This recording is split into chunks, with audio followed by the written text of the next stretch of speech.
So, hello guys, my name is Miel and welcome na naman sa aking panibagong video. At ngayon ay tayo ay magruruby. So, syempre, magka-classic muna tayo kasi alam nyo naman, mahina pa ako mag-ML. Kaya baka madurog tayo sa rank, di ba? At dito nga, habang matchmaking ay napansin ko na may mga magagandang babae na nakakampi at nakalaban natin. Paldo. At eto na nga ay nag-start na ang game. At syempre, ang ipipick natin ay Ruby. At eto, may trial card pala ako kaya gagamitin natin to. Ay napansin ko, yung kakampi ko ay nag-pick ng Tamus. Bakit ka nag-pick ng Tamus? XP na nga ako, dapat nag-mid ka na lang. Ano ba iyak? At dito ay nag-start na nga ang game. Kaya ang una nating i-build ay War Axe. At yung Tamus ay pumunta na sa mid kasi nag-pick ka pa kasi ng ng XP. XP na nga ako yan. Mag-delay ka tuloy kasi lugi ka sa katapat mo. At dito, tamang tipi-tipi na lang ako habang inaantay yung kalabang ko. At dito, dumating na nga yung kalabang kong dalawa na si Chu at si Silong. At dito, nagugulan ako kung bakit papunta si Silong dito. Yung pala, naglalag siya kaya pinatay ko na. At dito naman, pagkabuhay ko, ay agad na akong pumunta sa lane ko kasi magagap ako Kaya kailangan kong pumunta sa lane ko. At ito, naglalag naman si Silong kaya binigyan ko na naman ng isa. Kaya ito, dapat isusunod ko na tong Chu. Kaso, takbo siya ng takbo kaya hindi ko siya mapatay. Dito ay hindi na nakapagpigil si Chu at agad na akong pinalagang kahit loyal siya.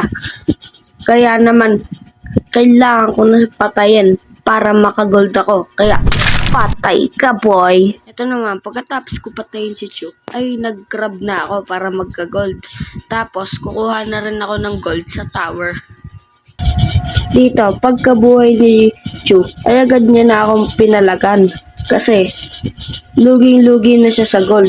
Kaya, kailangan niya ako mapatay. Kaya ito, hindi ako papayag na mapatay mo agad. Oh! Papatayin ito! Ay, sumali ulti ko! Patay tayo dyan! Patay! Ano ba yan?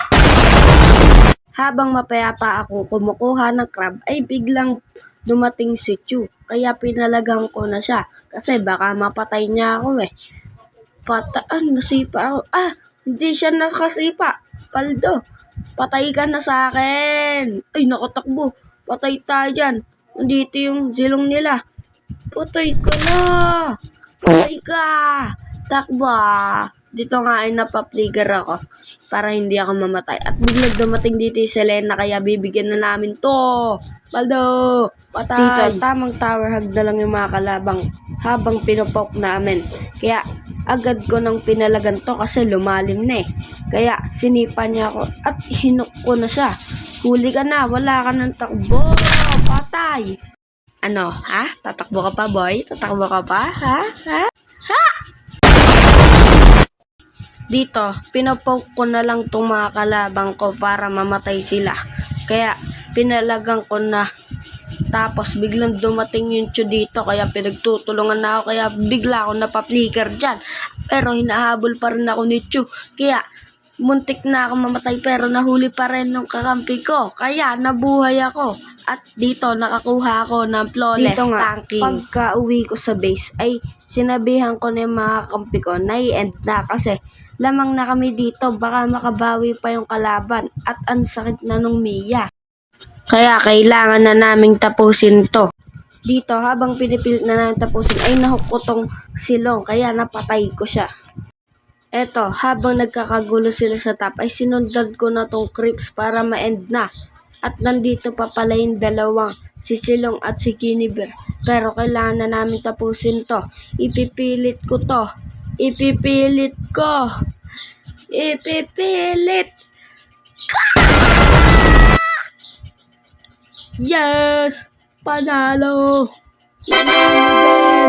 Paldo! Paldo! So, maraming salamat sa panonood. Hanggang sa muli.